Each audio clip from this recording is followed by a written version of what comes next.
Hi, it's Dr. Hapchyn at Elm Tree Clinic. Today I'd like to talk to you about visual tools. Young children often have trouble learning new routines and transitioning between activities. So even when kids have emerging language and we can describe things to them, they may not remember our instructions and they may have trouble sequencing activities. This is because the part of their brain that helps them do those tasks of organizing and sequencing isn't quite fully developed. It takes a long time for kids to learn routines. So today I'd like to describe to you 4 different ways that we can support kids to learn routines and help them transition. The first tool that I'm going to show you is this very simple one. It's called First Then. So in this example, first we play and then we clean up. Very simple. You can make these tools on a computer, you can make them on your phone, or you can do it the old-fashioned way with paper, cardboard, Bristol board, whatever you have on hand. You can also make them with actual photographs of your child doing the activities. So the second tool that I'd like to show you is a task within task schedule.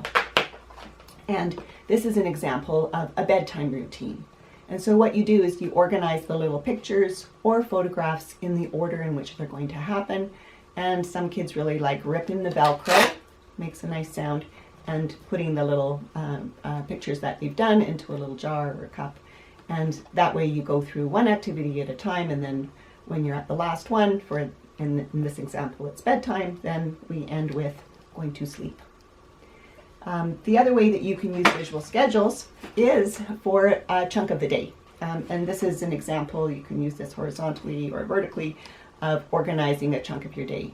For young children, I recommend organizing just a small chunk of the day. So maybe the morning, the afternoon, the evening.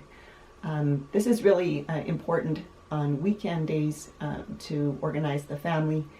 It can help you kind of keep things in a flow. And again, you can use it on paper, you can have it on a computer.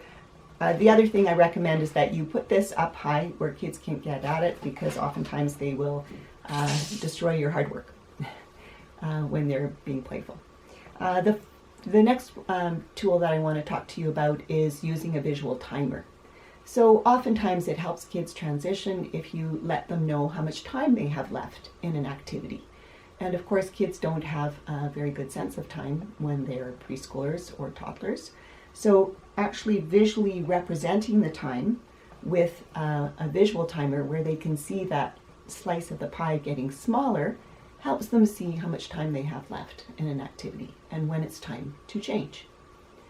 The fourth way that you can help kids with transitions is to amplify your verbal message with signs.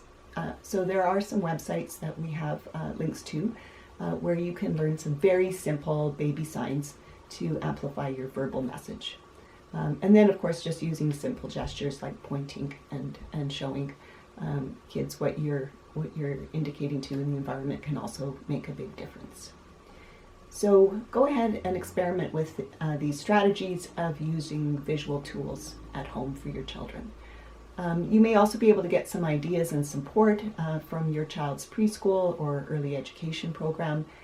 You will probably have noticed that these strategies are used very often by early childhood educators. Thank you very much for listening.